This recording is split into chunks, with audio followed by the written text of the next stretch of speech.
Two firefighters are recovering from injuries and multiple residents displaced from their home after an early morning fire tore through a house on South Willamette Street. Thanks for joining us tonight. I'm Megan Higgins.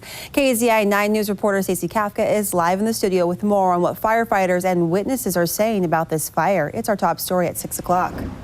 Witnesses say it was a pretty scary morning on South Willamette Street as a fire tore through a nearby home converted into apartments that housed a handful of residents.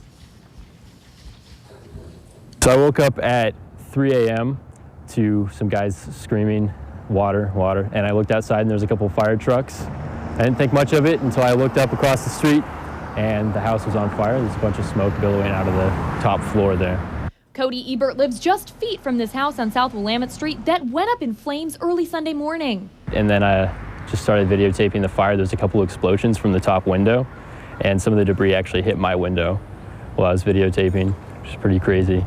The Eugene Springfield Fire Department says this fire proved to be a difficult one to put out because of the layout of the house. It's a big house. We had lots of hose lays on the ground.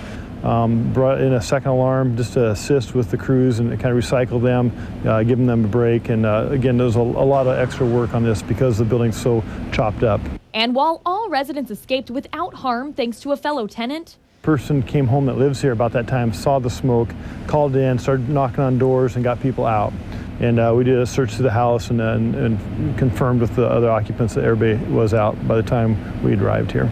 some firefighters were injured in the blaze. We had a couple of firefighters. It's on a hill, built into a hill a little bit here. It's dark. It's cold and foggy out. We had two firefighters that were injured. They were treated at the hospital and released. And while the fire department isn't releasing a cause yet, they say it appears to be accidental.